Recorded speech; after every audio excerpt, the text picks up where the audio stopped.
Okay, it's time to let me know I'm dropping like a NASDAQ. White girl like it's coke on my ass crack. Black girl coming looking out either I'm a pussy, I'm a bitch do it. Zubair bin Awam juga punya peran sendiri di perang Uhud. Waktu kaum muslimin sudah terkalahkan, maka Nabi SAW mengeluarkan instruksi. Instruksi ini adalah semua mujahidin yang ada di situ, yang sempat hadir di kancah peperangan, mau yang luka, pokoknya masih hidup, naik kembali ke tunggangan masing-masing, memegang senjata masing-masing, lalu mengejar Quraisy. Suruh kejar tuh pasukan Quraisy. Pasukan itu saja suruh nyerang, bukan ditambah pasukan baru. Nabi SAW tidak menyuruh menambah sahabat baru. Beberapa riwayat menyebutkan Nabi SAW mengajak seluruh mujahidin pulang ke Madinah. Begitu masuk Madinah mereka minum air. Lalu kemudian Nabi SAW mengatakan instruksinya, semua yang hadir di Uhud jangan masuk ke rumahnya sampai sudah menyerang kembali Quraisy, naik ke tunggangnya perang kembali, gitu kan. Lalu Nabi SAW mengatakan kepada sahabat-sahabat yang ada, siapa di antara kalian yang mau mendahului pasukan ini? Karena kalau itu pasukan ada 600 lebih orang jumlahnya kan. Karena di perang Uhud kan jumlah kita, jumlah sahabat Nabi dan Nabi SAW 700 orang, gitu kan. Tadinya 1000 tapi 300 orang keluar, orang-orang munafik dia keluar dari pasukan. Sisa 700. Nah 700 ini ada yang terbunuh beberapa orang, kurang lebih di bawah 100 jumlahnya yang terbunuh ya, yang mati syahid di Uhud. Tapi yang jelas ada sekitar 600 orang lagi. Nabi SAW menyuruh mereka menyerang kembali orang Quraisy, tetapi ada Nabi ingin pasukan ini, pasukan inti nanti begitu tiba di lokasi sudah ada yang dahulu di sana, dan ini butuh orang-orang yang sangat pemberani. Berapa orang saja mereka harus dahulu ke sana. Kata Nabi SAW, siapa yang mendahului kami ke sana? Maka berkumpullah 70 orang dari sahabat Nabi yang dipimpin oleh Zubair bin Awam dan Abu Bakar radhiyallahu anhum ajma'in. Jadi mereka lah yang mengatakan kami ya Rasulullah. Maka Abu Bakar dan Zubair berdua di depan pasukan itu, lalu 70 orang itu pergi. Pasukan inti Nabi SAW yang 500 lebih ini lagi jalan dari belakang menyusul. Subhanallah, strategi perang Nabi ini berhasil. Orang-orang Quraisy waktu mendengarkan dari mata-mata mereka ternyata Nabi Muhammad SAW keluar lagi dari Madinah dan menyerang dari belakang, mereka kaget. Tidak pernah dalam sejarah peperangan di saat itu ada pasukan kalah, bahkan mungkin sekarang ada pasukan kalah kemudian masih bisa menyerang lagi. Bayangkan kalau orang luka, orang capek, ada orang ketakutan gitu kan, terus pulang ke kotanya, masuk ke Madinah, sudah lihat istrinya, lihat anaknya, mungkin sudah bisa bersatu, tapi tiba-tiba disuruh berperang lagi. Itu nggak gampang, tapi berhasil. Sahabat-sahabat semuanya pergi. Waktu Quraisy mengetahui hal tersebut, sementara jumlah mereka 2.900 sekian orang, mereka kaget dengan tersebut. Lalu kemudian mereka mengatakan pasti Muhammad punya pasukan ekstra, maka daripada kemenangan kita yang sudah kita dapatkan diubah menjadi kekalahan, tidak usah kita kembali. Akhirnya mereka meninggalkan kota, terus melanjutkan menuju ke Mekah. Maka disebutkan bahwasanya Aisyah berkata radhiyallahu anha dalam riwayat kepada Hisham, kepada Urwa anaknya Zubair, dan ini ponakannya Aisyah. Karena Urwa anaknya Asma binti Abi Bakar, jadi ponakannya Aisyah. Aisyah berkata kepada Urwa, wahai ponakanku, dua orang tuamu Zubair dan Abu Bakar termasuk yang telah turun firman Allah pada mereka berdua. Surah Al-Imran ayat 172. A'udzu billahi minasyaitonir rajim. Alladzina istajabu lillahi war rasuli min ba'di ma asabahumul qarh. Al-ayat. Orang-orang yang mentaati perintah Allah dan Rasul setelah mereka mendapatkan luka pada perang Uhud. Jadi firman Allah ini turun kepada Zubair dan Abu Bakar, dan ini sebuah fadilah tentunya. Ini sebuah fadilah, dan ini tidak dilakukan atau tidak didapatkan oleh semua orang gitu. Akhirnya karena perbuatan tersebut Allah Subhanahu wa taala juga turunkan surah Al-Imran 174, dua ayat setelahnya, fanqalabu bi ni'matin minallahi wa fadlin lam yamsashum su'. Al-ayat. Maka pada saat orang-orang Quraisy tidak berani menyerang mereka, tidak berani menghadapan dengan mereka, maka mereka pun kembali dengan nikmat dan karunia yang besar dari Allah. Mereka tidak mendapatkan bencana apapun dan mereka mendapatkan pahala dan nama baiknya ya kaum muslimin kembali. Ini kurang lebih yang berhubungan dengan masalah perang Uhud. Kita pindah ke perang Khandaq.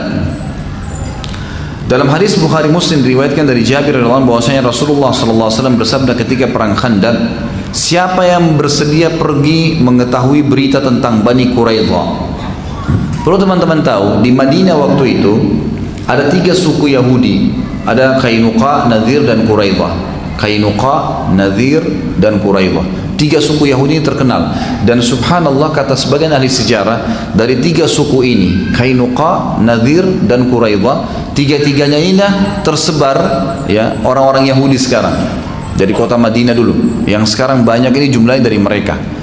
Kalau Bani Qainuqa sudah dikeluarkan oleh Nabi SAW dari Madinah karena mereka pernah mengganggu seorang muslimah yang sahabiat yang belanja di pasar mereka, sengaja dicantolin oleh beberapa anak mudanya besi, kemudian sobek bajunya gitu kan, sehingga kelihatan auratnya. Maka mereka terus menertawakan sahabiat itu, karena tadinya mereka menggoda supaya sahabat itu buka cadarnya, tapi dia tidak mau. Lalu ada seorang sahabat lewat, sahabat itu lalu membunuh si Yahudi yang telah mengolok-olok muslimah tadi. Kemudian sahabat ini dikeroyokin dan mati. Lalu perempuan itu pulang ke Madinah melapor kepada Nabi SAW, ya Rasulullah, kejadiannya seperti ini. Ya, Bani Qainuqa melakukan seperti ini. Maka Nabi SAW menyerang mereka, kemudian mengusir mereka dari Madinah. Yang kedua, Bani Nadir, suku Nadir ini diusir oleh Nabi SAW dari Madinah karena mereka mau berusaha membunuh Nabi SAW waktu Nabi sedang ada di perkampungan mereka. Maka turun ya Jibril menyampaikan niat busuk mereka itu, lalu Nabi SAW mengepung dan mengeluarkan mereka dari Madinah. Nah, tinggal suku Quraidah. Suku Quraidah ini dikeluarkan oleh Nabi SAW karena pengkhianatan mereka di ya, perang Khandak, di perang Khandak, gitu kan? Karena suku Qainuqa dan suku Nadir sudah diusir dari Madinah oleh Nabi SAW, kedua suku Yahudi ini membuat makar. Mereka berusaha mengumpulkan sebanyak mungkin pasukan ya untuk menyerang Madinah. Maka mereka mendatangi orang-orang Quraisy, mendatangi suku-suku Arab yang pernah dikalahkan oleh Nabi SAW, gitu kan? Ada banyak suku-suku Arab yang dikalahkan oleh para muslimin, maka dipanggil dan bersatulah mereka semua. Dan pada saat itu kekuatan mereka mencapai 10.000 orang. Lalu suku Nadir dan Qainuqa yang telah diusir tadi berkumpul semuanya mereka di Mekah dan menunjuk Abu Sufyan sebagai pimpinan perang untuk datang menyerang Madinah, yang dikenal nanti dengan perang Khandak atau perang Parit. Parit yang dibuat oleh Nabi SAW sesuai dengan saran dari sahabat Nabi Salman Al-Farisi. Nanti kita jelaskan di Salman Al-Farisi itu. Tapi yang jelas seperti ini kurang lebih gambarannya. Maka pada saat itu Abu Sufyan sempat bertanya kepada suku Qainuqa dan suku Nadir nih, kalian ahli kitab, kalian mengaku punya kitab seperti Muhammad punya kitab dari langit. Saya mau tanya, agama kami lebih baik atau agamanya Muhammad? Perhatikan pengkhianatannya orang Yahudi ya. Dan ini kata ulama, permusuhan Yahudi terhadap muslimin ini sepanjang masa, abadi. Gak mungkin sampai Dajjal nanti keluar, sampai pun Dajjal terbunuh, kita akan membunuh orang-orang Yahudi. Memang permusuhannya abadi nih, tidak bisa diubah lagi. Dan ini semua makar yang sekarang ada di tengah-tengah umat Islam, munculnya Syiah, munculnya kelompok-kelompok yang sesat, pemahaman-pemahaman yang salah, perusakan moral dengan media-media massa, Yahudi semua di belakangnya, semuanya mereka, gitu kan? Maka mereka berani mengatakan pada saat itu kepada Abu Sufyan, agama kalian lebih baik, sembah berhala itu lebih baik. Maka Abu Sufyan pun akhirnya semangat, lebih semangat lagi untuk keluar, gitu kan, untuk keluar. Nah, satu-satunya yang jadi kendala di Madinah itu ada 2 kelompok. Adanya orang-orang munafik dan adanya suku Qainuqa ini, Yahudi ini. Nabi SAW memata-matai suku Qainuqa ini, mau tahu informasinya mereka. Dan orang yang jadi mata-mata ini butuh seseorang yang jeli, faham bagaimana memata-matai, gitu kan? Bagaimana dia mengambil informasi. Maka kata Nabi SAW, siapa di antara kalian yang bisa mendatangkan untuk saya informasinya Bani Qainuqa? Zubair langsung berdiri mengatakan, saya Rasulullah. Konsekuensinya bisa dibunuh nih. Karena di kota Madinah dulu itu, anggap misalnya ini kota Madinah, tempat tisu ini. Maka di dalam Madinah pada zaman Nabi SAW itu setiap suku tinggal punya lokasi sendiri-sendiri. Kalau kayak kita komplek perumahan sekarang ya. Tapi kalau zaman dulu enggak, benteng. Jadi di dalam Madinah itu ada banyak benteng-benteng, banyak benteng-benteng yang tinggi, gitu kan? Di dalamnya sukunya semua yang tinggal. Jadi Yahudi ini punya benteng, Qainuqa punya sendiri, Nadir punya sendiri, Quraidah punya sendiri. Kemudian suku-suku sahabat pun Bani Najjar sendiri, suku-suku Arab yang ada pun itu mereka bersuku-suku gitu kan, Bani Amir. Sampai kalau kadang-kadang mereka menunjukin sebuah tempat, mereka mengatakan kita ketemu ke sana di pemukimannya Bani Amir, Bani Najjar. Pokoknya dia berhasil kembali begitu berkelompok-kelompok. Di ringkas riwayat ini adalah dia berhasil kembali. Dia mengatakan ya Rasulullah, mereka begini itu ada sumur, jumlah mereka begini, mereka lagi lakukan ini. Informasi mata-mata gitu. Lalu kata Nabi SAW, kayaknya Nabi masih perlu nih, siapa lagi yang bisa dan berani ke Bani Quraidah? Ya. Quraidah ini untuk ngambil informasi tambahan. Sahabat diam. Lalu Zubair mengatakan, saya Rasulullah, karena ini untuk manjak tembok ini butuh kemahiran sendiri. Masuk ke dalam itu butuh kemahiran sendiri. Dia mengatakan, saya Rasulullah. Untuk yang kedua kalinya dia pergi, manjat lagi, ambil lagi informasi, kembali lagi. Begitu kembali sudah disampaikan, begini ya Rasulullah, begini ya Rasulullah. Nabi SAW yang ketiga kali mengatakan, siapa yang mengambilkan lagi buat saya informasi dari Bani Quraidah? Maka sahabat diam dan Zubair mengatakan, saya ya Rasulullah. Maka ketiga kali dia kembali lagi, gitu kan? Artinya 3 kali menghadapi bahaya kematian, bisa dibunuh. Tapi dia betul-betul tidak peduli. Dia pergi ke sana, lalu dia kembali, dia mengumpulkan informasi. Setelah lengkap, maka kata Nabi SAW, dan inilah judul kita sebenarnya ya. Judul kita ini, Zubair bin Awam adalah ya, sahabat setia Nabi SAW atau pembela setia Nabi SAW. Diistilahkan dalam bahasa Arab Hawari. Kalau kita bahasa sekarang itu bodyguard, gitu kan. Jadi bodyguardnya Nabi itu adalah Zubair bin Awam. Cuma kan tidak pantas kalau kita tulis di judul bodyguard, gitu kan. Ini dia pembela setia Nabi SAW, gitu kan. Jadi luar biasa. Nah, sebab disebutkannya hadis Nabi yang berbunyi inna likulli nabiyyin hawari wa hawariyyi Zubair. Sesungguhnya setiap nabi itu punya bodyguard, punya ada pengawal khusus, gitu kan, yang memang dia khusus membela Nabi, pokoknya membela. Kalau raja memang tangan kanannya yang membela dia. Ini punya keterampilan luar biasa dalam bela diri, keterampilan strategi, menyelamatkan lah, bahkan dia siap mengorbankan dirinya. Maka kata Nabi SAW, semua Nabi punya hawari, ada satu pasti dipilih pembelahnya, dan pembelahku, bodyguardku adalah Zubair, keluar sabda Nabi SAW ini setelah 3 kali dia bolak-balik dari suku Quraidah, gitu kan. Ali radhiyallahu anhu berkata tentang perang Khandaq ini, orang yang paling berani adalah Zubair. Tidak ada yang mengetahui kadar orang-orang besar kecuali orang yang besar. Maksudnya apa? Saya tahu dia berani karena saya tahu bagaimana diri saya juga. Ali berani juga, gitu kan. Maka saya bisa menilai dia justru karena saya tahu bagaimana kadar saya. Ini luar biasa beraninya Zubair. Kemudian Ats-Tsauri rahimahullah, seorang tabi'in, berkata, kekuatan para sahabat ada pada 3 orang, Hamzah, Ali dan Zubair. Abdullah bin Zubair berkata, pada perang Ahzab, Nabi SAW memintaku, dan perang Ahzab nama lainnya perang Khandaq ya, karena surah Al-Ahzab itu dalam Al-Quran surah nomor 33 menceritakan tentang perang Khandaq. Nah, jadi perang Khandaq berarti parit, itu disebutkan dalam hadis. Kalau dalam Al-Quran perang Ahzab, Ahzab jama daripada Hizib, artinya kelompok-kelompok, karena suku-suku tadi semua ketemu untuk menyerang kota Madinah. Abdullah bin Zubair berkata, pada saat perang Ahzab terjadi, Nabi SAW memintaku dan Umar bin Abi Salamah untuk menjaga para wanita. Aku melihat ayahku dengan kudanya hilir mudik ke Bani Quraidah 2-3 kali. Ketika pulang, aku sempat bertanya kepada ayahku, aku melihatmu mondar-mandir wahai ayah.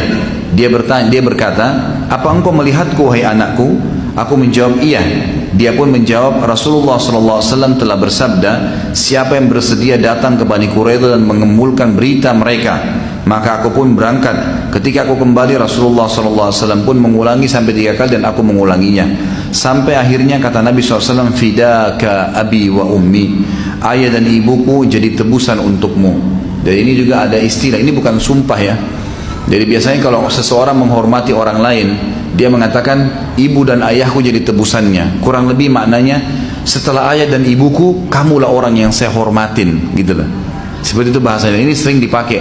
Nabi SAW kadang-kadang menggunakan kalimat ini, dan tidak semua sahabat. Di antaranya Zubair bin Awam, beliau mengatakan, ya, aku ayah dan ibuku sebagai tebusannya. Maksudnya aku hormatin kau Zubair. Ya, setelah ayah dan ibuku, ya, Ya, justru karena peranmu dalam membela agama ini. Kemudian perang yang selanjutnya, perang Hunain. Perang Hunain ini terjadi tentunya setelah pembebasan kota Mekah ya. Maka dikatakan, dinukil dari beberapa sahabat di perang Hunain. Perang Hunain ini melawan pasukan yang luar biasa jumlahnya. Ya, luar biasa jumlah pasukan musuh. Pasukan muslimin juga banyak karena beberapa orang yang baru masuk Islam di pembebasan kota Mekah ikut berperang, gitu kan? Ikut berperang. Tapi pada saat pasukan bertemu antara pasukan muslimin dengan pasukan kafir, pasukan orang-orang kafir ini, mereka melihat ada satu orang di pasukan muslimin menggunakan surban merah dan punya tombak di pundaknya. Itulah Zubair bin Awam.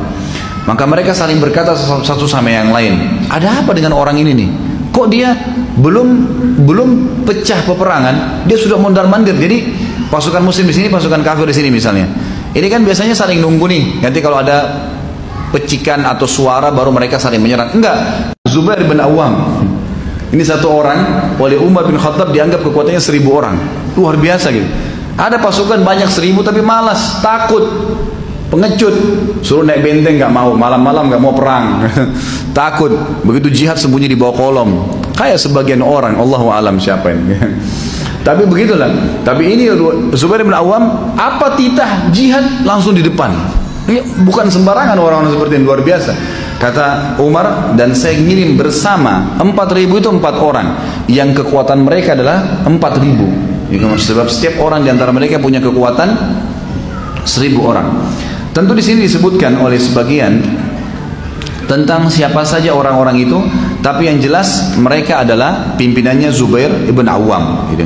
Sebagian ya disebutkan bahwasanya yang dikirim adalah Zubair pimpinannya, kemudian yang kedua Mikdad. Mikdad ini tadi yang saya bilang juga sahabat Nabi yang mulia. Ini juga orang yang sangat pemberani. Nanti ada bahasan sendiri tentang dia ya.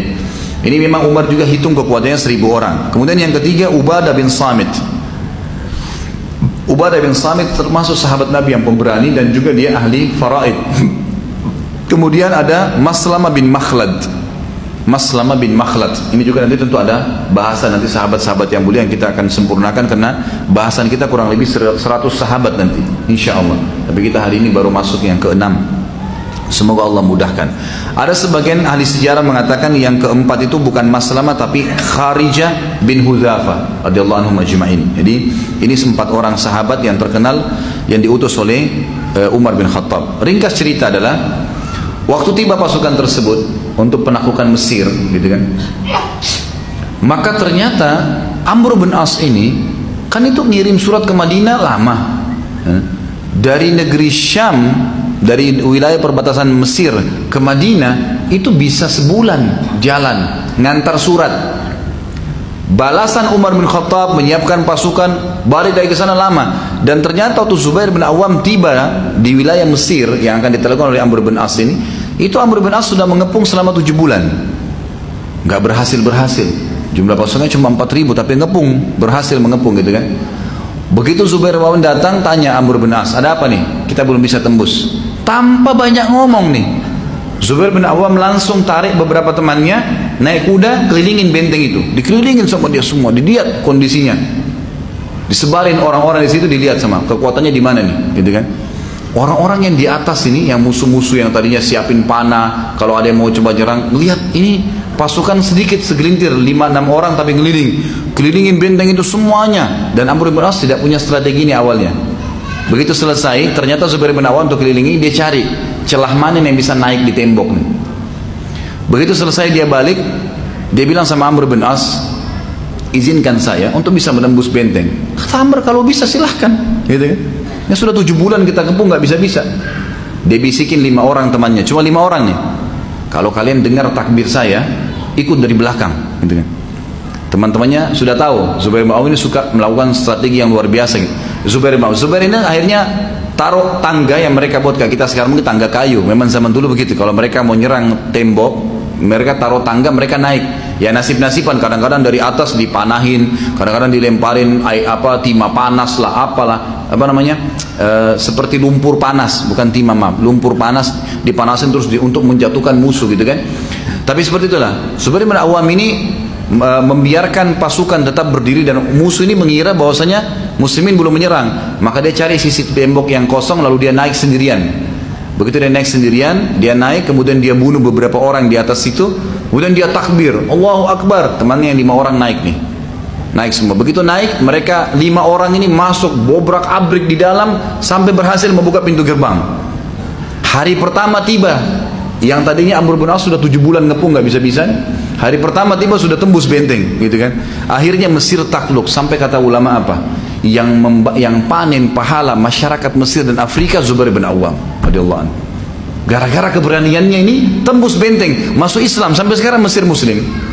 Negeri di sebelahnya semua yang takluk setelah itu Tunis, Jazair, Maroko, kemudian ke bawah semua ya. Itu semua masuk Islam justru karena pintunya dari Mesir.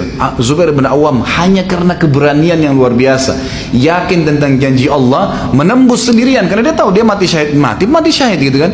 Tapi kalau dia tidak mati berhasil kayak sekarang menembus, dan semua orang akhirnya ya di Mesir dan di Afrika saat masuk Islam, dan sampai kapanpun itu terjadi Zubair bin Awam panen pahalanya hanya karena kiprah yang luar biasa di medan jihad. Makanya kalau Allah mudahkan, Allah SWT mudahkan jihad ini, jangan tunda. Ada kesempatan mati langsung saja gitu kan, toh ajal akan datang gitu kan. Dan ini punya kiprah, atau Allah akan berikan kemenangan di tangan kita. Takluk Mesir, pindah ke, ini bukan perang Yarmuk ya, ini kita belum bicara perang Yarmuk, ini masuk penaklukan Mesir. Sekarang kita akan bahas kiprah Zubair di Yarmuk. Yarmuk ini dari Mesir nyerang ke negeri Syam, Palestina, kan gitu, Yordania. Ini perang Yarmuk di situ. Di situ dulu ada kekuatan orang-orang Rom, orang Romawi. Mesir juga sama ya. Dulu itu juga dipimpin oleh mereka. Takluk Mesir lalu mereka ke sana di Yarmuk. Nah, di Yarmuk ini ada punya kisah juga tersendiri. Ada beberapa sahabat atau pasukan muslimin yang jumlahnya tadi sekitar 8.000 orang menuju ke kancah peperangan Yarmuk. Di benteng orang-orang Romawi ternyata sudah ditunggu nih orang-orang Romawi. Orang Romawi waktu itu menyiapkan 250.000 pasukan, dan supaya mereka tidak lari dari kancah peperangan oleh Raja Romawi waktu itu, pasukannya yang dekat benteng itu dirantai tangannya satu sama yang lain, diikat dengan rantai. Jadi yang tangan satu pegang pedang, tangan satunya dirantai, gitu kan. Ini 250.000 orang, jadi ada sekian 50.000 atau 70.000 orang kalau saya tidak salah itu diikat rantai. Ada pasukan pedang, ada pasukan kuda, ada pasukan pemanah, dibagi-bagi 250.000 orang. Begitu tiba di kancah peperangan tersebut, langsung saja perilaku Zubair sama. Lihat pasukan nih, ini 8.000, ini 250.000 nih. Dia nggak nunggu nih. Begitu lihat pasukan, langsung datang ke depan musuh kayak tadi. Perilakunya sama, mondar-mandir depan musuh, gitu kan. Terus sambil ayunkan pedangnya, tunjukkan kemahirannya depan, tinggal tunggu takbir diserang sama dia, gitu kan. Temannya rupanya yang 5 orang tadi yang memang dia bentuk tim itu, yang bantu tadi dia waktu tembusin benteng di Mesir, itu sempat bilang, wahai Zubair, kenapa kau tidak tembus aja mereka, supaya kami juga ikut. Kata Zubair, saya takut kau tidak mampu, kalian tidak mampu nanti ikutin saya. Bisa nggak? Kalau saya tembus ini kalian ikut nggak? Gitu. Oh kami bisa, kata mereka. Baiklah, tanpa tanya Zubair bilang Allahu Akbar, masuk. Dia masuk sendirian, ini yang lain mau masuk nggak bisa. Kan musuh banyak ini, 250.000 orang, berapa puluh ribu orang yang harus ditembus. Zubair sendiri nembus tuh, nembus sampai ke dalam, sampai ke ujung, sampai ke pintu gerbangnya Romawi. Terus dia kembali lagi, nyerang lagi dari belakang, sampai kembali lagi ke muslimin, gitu kan. Tidak cukup di situ.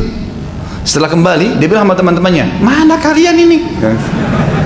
Yang 5 orang tadi, mana kalian? Mereka bilang, kami mau coba sekarang. Allahu Akbar, masuk lagi. Zubair tembus, mereka tertahan. Begitu ini lihat musuh hendusin pedang, pada berhenti yang 5 orang ini. Zubair masuk lagi terus sampai ke belakang, kembali lagi 2 kali, nggak terbunuh, gitu kan. Sampai waktu dia mau keluar yang kedua kali, dipegang tali kakangannya oleh musuh-musuh, dikeroyokin sampai ada yang tebasin pedang. Nah disinilah dia sempat kena tebasan pedang di pundaknya yang tadi kita bahas. Ada 3 tebasan besar di pundaknya yang sampai anaknya anaknya Urwa mengatakan kalau saya masukkan jadi saya bisa masuk kena dalamnya. 2 di Badar dan 1 di Yarmuk, di perang ini, itu kan ditebas, tapi dia tidak mati, radhiyallahu anhu. Tapi seperti itulah kiprahnya yang sangat luar biasa. Dan ternyata perilaku Zubair yang 2 kali menembus itu betul-betul mematahkan semangat orang Romawi, gitu kan. Ini 1 orang begini, gitu. Dan itu kelihatan di kancah peperangan kan 1 orang. Ini belum yang lainnya nyerang, baru ini saya sudah begini. Padahal memang ini cuma 1 orang barangkali. Tapi seperti itulah, satu orang aja begini apalagi yang lainnya. Dan ini subhanallah dalam strategi perang memang begitu ya. Sedikit saya berikan, nanti ada kisah di Abu Ayyub Al-Ansari radhiyallahu anhu. Abu Ayyub Al-Ansari ini umurnya panjang. Dan beliau sampai kalau tidak salah umur 100 tahun. Beliau mengetahui hadis Nabi SAW yang berbunyi, pasukan yang menyerang Konstantinopel, ya, Turki sekarang ya, Konstantinia, itu akan diampuni dosanya. Maka setiap ada penyerangan, pasti Abu Ayyub mau ikut. Pas di zaman Yazid bin Muawiyah, khalifah kedua setelah di dalam dinasti Umayyah, setelah ayahnya mati Muawiyah bin Abi Sufyan radhiyallahu anhu, maka Yazid bentuk pasukan dan Abu Ayyub ikut. Abu Ayyub itu umurnya sudah 100 tahun. Pas sudah depan benteng, gitu kan? Besok mau menyerang ini, Abu Ayyub bilang sama Yazid, "Wahai Yazid, saya sakit nih. Saya rasa sakit. Kalau saya meninggal malam ini, jangan kubur jenazah saya kecuali depan benteng mereka. Di sana kubur saya, jangan di sini. Kalau saya mati bawa jenazah saya pikul, perang. Jenazah pun dipikul gitu. Pokoknya kubur saya di depan pintu gerbang mereka." Gitu kan. Maka kata Yazid, "Baiklah. Ini kan kalau meninggal gitu kan." Ternyata betul meninggal radhiyallahu anhu malam itu. Waktu meninggal malam itu, Yazid jalankan wasiatnya. Kan pasukan mau nyerang nih. Pokoknya nanti kalau sudah berhasil sampai depan benteng, terkubur situ, walaupun tidak menang gitu. Dikafani, dibungkus, kemudian dipikul. Ternyata subhanallah, hikmah yang luar biasa. Waktu pasukan muslimin sebelum menyerang, jenazah Abu Ayyub ditaruh di bagian depan, dipikul sama sebagian orang, gitu kan? Yang satu pegang pedang, satu pegang pikul jenazah.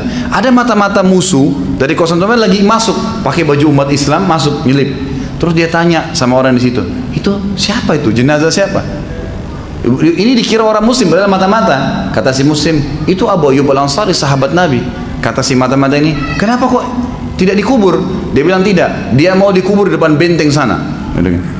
Mata-mata ini pulang sampaikan ke rajanya, "Ini yang kita lawan pasukan gila nih. Orang matinya aja mau berperang, apalagi orang hidupnya." Gitu. Luar biasa ya.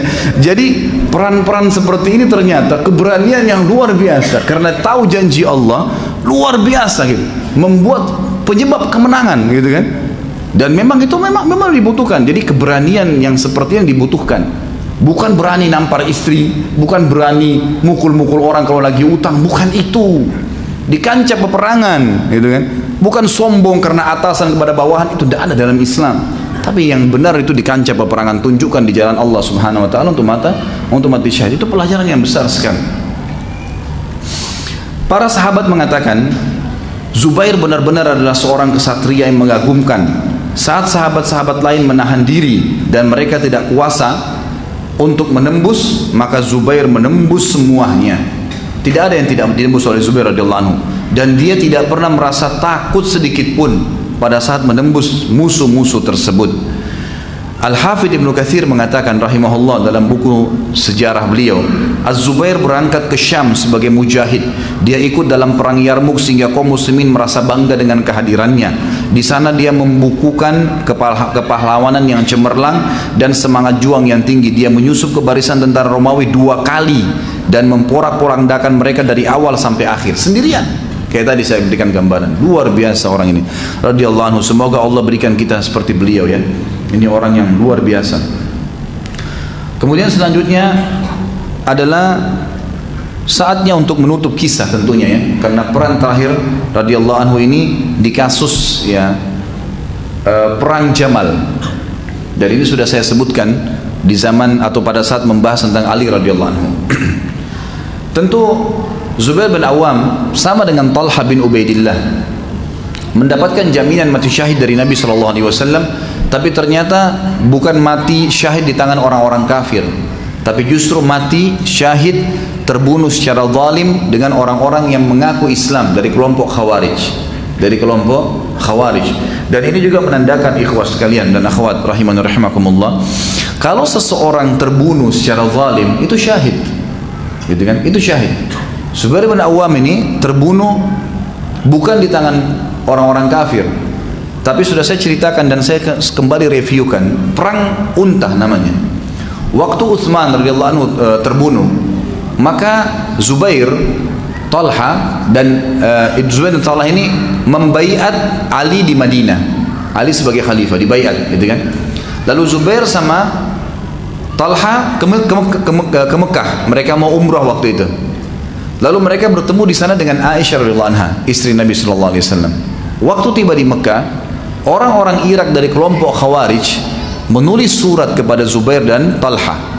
Kalau kalian adalah sahabat-sahabat Nabi yang mulia, datanglah kepada kami di Irak. Kami juga termasuk tidak setuju dengan terbunuhnya Utsman bin Affan. Padahal yang nyurat kepada Zubair dan Talha ini adalah kelompok yang membunuh Utsman. Jadi mereka merekayasa keadaan itu, gitu kan? Karena memang di Irak waktu itu banyak muslimin, maka pergilah kata Talha dan Zubair kepada Aisyah, wahai Ummul Mukminin, bagaimana kalau Anda juga ikut ke sana? Kita melihat keadaan muslimin di sana yang memang masih menuntut darahnya Utsman. Mungkin kita bisa minta kepada Ali khalifah untuk menangkap pembunuhnya Utsman. Tiga pun sepakat pergi. Di tengah jalan di sebuah wilayah, tapi saya tidak terlintas sekarang nama wilayahnya, itu sempat mereka istirahat dan di malam hari kemahnya Aisyah radhiyallahu anha dikerumuni oleh anjing, gonggongan anjing. Dan Nabi SAW pernah berkata kepada Aisyah, kepada istri-istrinya waktu lagi kumpul semua, kata Nabi SAW, seseorang di antara kalian nanti akan terkena fitnah dan ciri-cirinya dia akan berada di sebuah wilayah yang di tempat tinggal dia dikerumuni oleh gonggongan anjing. Waktu Aisyah dengar, Aisyah mengatakan radhiyallahu anha, wilayah apa ini? Disebut nama wilayahnya dan seperti yang Nabi sebutkan. Kata Aisyah, kalau begitu saya harus balik. Ini seperti yang Nabi SAW katakan, ini fitnah, nggak boleh saya ikut. Kata Talha dan Zubair, kita tidak bukan untuk berperang kok. Kita mau ke sana bukan untuk berperang. Tidak ada fitnah perang di sini. Kita cuma datang ke sana untuk menyambut teman-teman kita, saudara-saudara kita muslimin, mendengar aspirasinya mereka, dan nanti kita sampaikan kepada Ali. Niatnya cuma itu. Ternyata orang-orang Khawarij ini memang mereka kan benci dengan Ali, karena saya sampaikan di kisahnya Ali kan memerangi mereka ya. Dan sampai Ali radhiyallahu anhu banyak membunuh mereka dari orang-orang Khawarij, dan ada juga sebagian didakwai Abdullah bin Abbas radhiyallahu anhu majma'in. Tapi ringkas cerita adalah Ali orang-orang Khawarij itu ingin memang membuat sahabat-sahabatnya jadi fitnah, berperang satu sama yang lain. Begitu Zubair, Talha dan juga Aisyah radhiyallahu anha majma'in tiba di Irak, ternyata orang-orang Khawarij sudah menyiapkan pasukan. Pasukan ini disiapkan kuda untuk Zubair, untuk Talha, dan juga disiapkan unta untuk Aisyah, gitu kan? Waktu mereka bertiga tiba, lihat pasukan ada, ini apa-apaan nih semua? Kata mereka, enggak, kami hanya menyambut kalian. Silakan naik ke kuda-kuda ini unta. Sementara pada waktu mereka menyurat kepada Talha dan Zubair, mereka juga menyurat kepada Ali sambil berkata, wahai Ali, sekarang Talha, Zubair dan Aisyah keluar dari Mekah menuju ke kami untuk memerangimu. Ali juga keluar dengan pasukan dari Madinah untuk memastikan masalah itu, gitu kan? Begitu ketemu dua pasukan terjadi fitnah besar, dan ini saya tidak review semuanya karena sudah kita bahas pada kehidupan Ali radhiyallahu di masa khilafah Ali, dan Anda bisa kembali ke dua pertemuan yang lalu ya, kurang lebih. Yang jelas ringkasnya adalah pada saat bertemu pasukan, Ali radhiyallahu anhu melihat Zubair dan Talha, dan waktu itu karena pasukan sudah ketemu, saya kasih rasionalnya begini. Kalau misalnya ada 5 orang jalan di jalan sebelah kiri, 5 orang jalan di jalan sebelah kanan, lewat saja nih. Kemudian ada satu orang dari kelompok sebelah kiri ngelempar batu ke yang sebelah kanan. Kira-kira yang kanan balas nggak? Balas. Bahkan 5 sama 5 ini bisa berantem kan? Bagaimana kalau 1000 orang? Bagaimana kalau lebih daripada itu? 10.000 orang. Pasukan waktu itu banyak sekali, gitu kan? Dan memang sudah diatur sedemikian rupa jadi fitnah. Jadi waktu pasukan Ali datang, orang-orang Khawarij nggak pakai nunggu, langsung mereka pecik dengan takbir, melempar anak panah ke sana. Ali pikir menyerang. Ali lihat di depan ada Talha dan Zubair sama Aisyah. Wah, ini berarti memang membentuk pasukan pemberontakan, gitu kan? Padahal sebenarnya mereka tidak ngerti apa-apa. Maka Ali radhiyallahu anhu dengan kecerdasannya juga langsung mendekati Talha dan Zubair di kancah peperangan. Wahai Talha dan Zubair, apakah kalian melupakan sabda Nabi SAW kepada kalian berdua? Jadi ternyata pernah Nabi SAW lagi duduk berempat nih, Talha, Zubair, Ali dan juga Nabi SAW. Nabi mengatakan kepada Talha dan Zubair, kalian satu waktu, kata Nabi SAW kepada Zubair, Zubair yang ditanya, wahai Zubair, apakah kamu mencintai Ali? Kata Zubair, tentu saja, sepupu saya. Bagaimana saya tidak cintai dia? Ayahnya Ali, Abu Talib, ibunya Zubair, Sofia, saudara nih. sepupu kan gitu.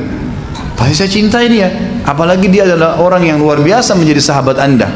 Kata Nabi SAW, ketahuilah satu waktu nanti kau akan bertemu dengan Ali di kancah peperangan dan kau dalam keadaan zalim, jangan ikut-ikutan. Kata Ali, ingatkah itu Zubair yang Nabi bilang? Kata Zubair, iya, dan saya tidak niat untuk berperang sebenarnya, kata Zubair. Maka Zubair mengatakan, Talha keluar. Talha ini teman dekatnya, kita keluar dari kancah peperangan, jangan ikut-ikutan nih. Maka keluarlah. Aisyah radhiyallahu anha tetap di atas unta karena sudah jauh dikerumuni dengan pasukan. Ini sudah jadi peperangan nih, gitu kan. Waktu dua-duanya Talha dan Zubair keluar dari kancah peperangan, maka ada beberapa pimpinan-pimpinan Khawarij yang memang tidak suka dengan kejadian tersebut. Maka mereka pun akhirnya berusaha untuk membunuh. Datanglah seseorang yang telah membunuh ya, Zubair, itu disebutkan namanya